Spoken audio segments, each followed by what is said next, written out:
there's a similar situation, because everything, listen to this now, everything God has for us, all of His blessings are freely offered, just like that.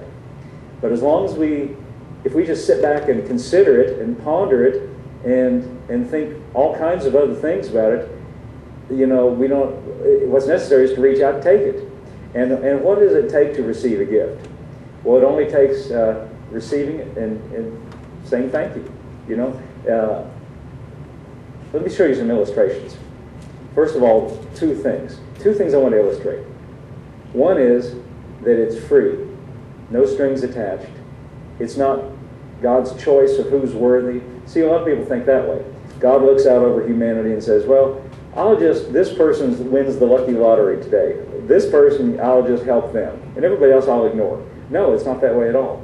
Now, thank God for things that do happen that are good, that are unexpected. But generally speaking, God has given all of His blessings, and they're freely available to anyone who will come and believe in them. Look in Matthew's Gospel just for a second. I want to illustrate this in the life of Jesus. Matthew's Gospel, in chapter 8, and right in the very first verse. Matthew's Gospel, chapter 8, verse 1. It said, when He, meaning Jesus, was come down from the mountain, great multitudes followed Him. And behold, there came a leper and worshipped Him, saying, Lord, if Thou wilt, Thou canst make me clean.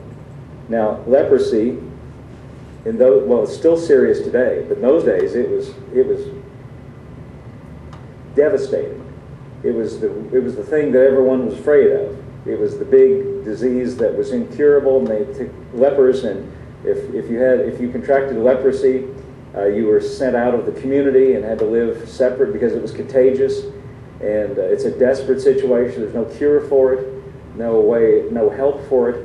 And this leper came to Jesus and he said, Lord, if you will, you can make me clean. Now, I like this story because it illustrates a lot of things. The first thing is, he said, I know you can, but I don't know if it's your will. See, many times Christians, and not to mention people who are not Christians, but many times people are hung up on, is it the will of God?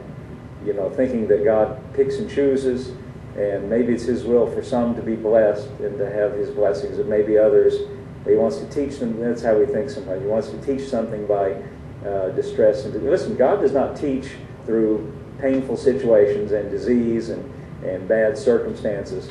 He teaches through His Word. He teaches through His Word. That's how He wants us to learn, through His Word.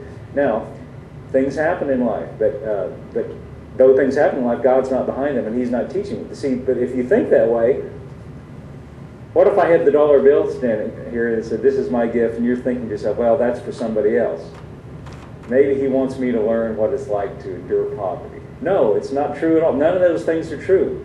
I want everybody to have the gift, see? And Phil came up, took it, and he's got it. And anybody can. See, with God, anyone can come and receive it. But the leper is unsure about the will of God. But he's come to Jesus.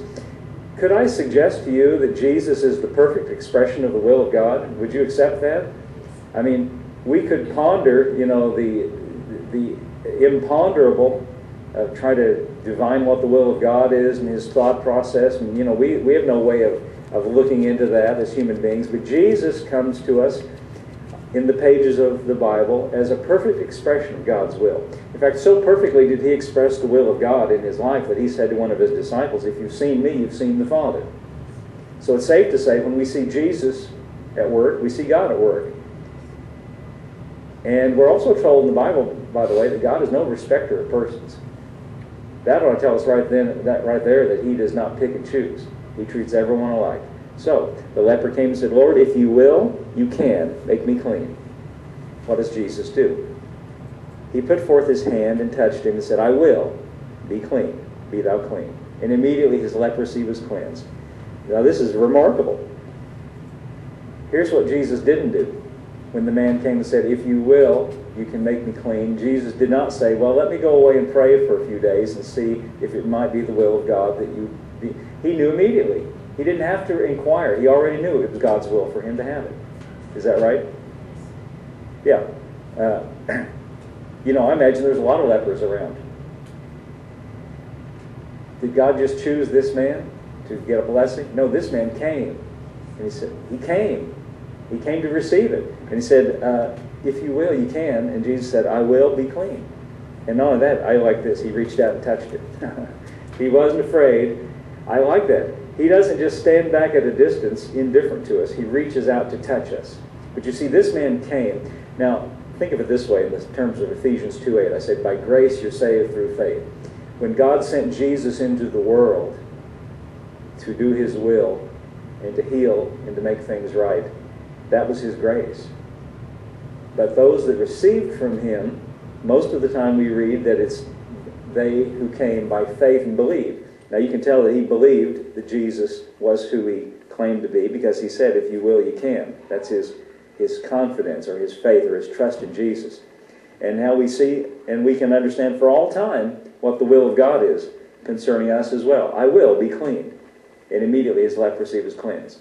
Now that wasn't a hard process, was it? But it was, see, when it says in Ephesians 2:8, by grace you're saved through faith, as I pointed out, there's only one word devoted to our part, which is faith, but it's an important part.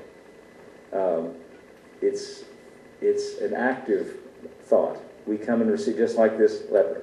And then Jesus said to him, see thou tell no man, but go thy way, show thyself to the priest, offer the gift which Moses commanded, for a testimony unto them.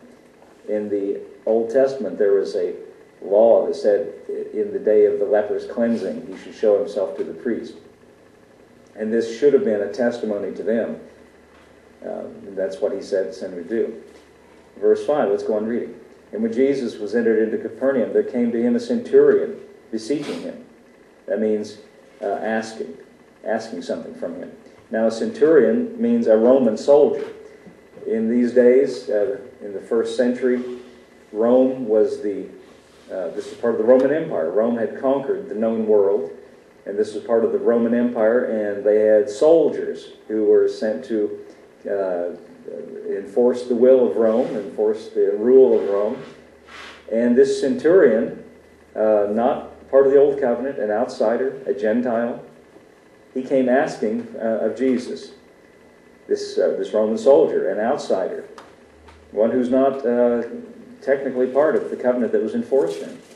And Jesus, and he said, Lord, my servant lieth at home sick of the palsy, grievously tormented. And Jesus said, I will come and heal him. Now let's stop right there for a minute. Why was Jesus so quick to say, okay, I see what you want, I'll come and heal him? Why didn't he say, well, I'm not sure if it's for him or not?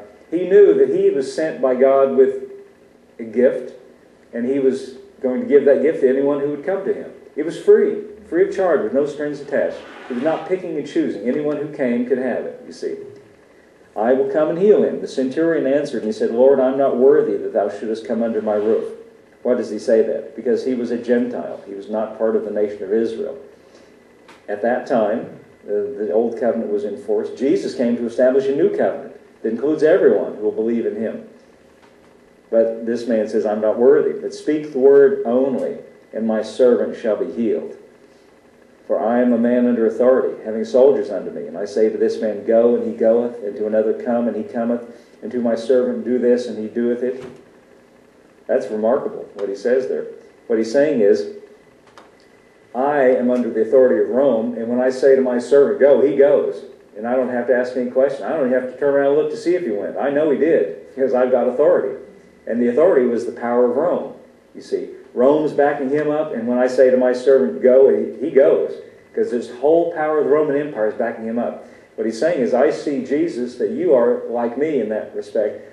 The very power of God, God of heaven, backs you up. And what you say goes. And when you say to a sickness, go, it goes. I don't have to turn around and look to see. I know, because you've got authority. That's what he's saying.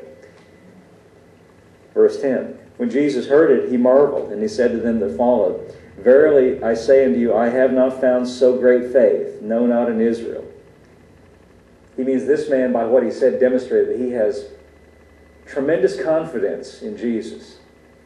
And he says, I haven't found this kind of faith, not even in the covenant people of God, in Israel.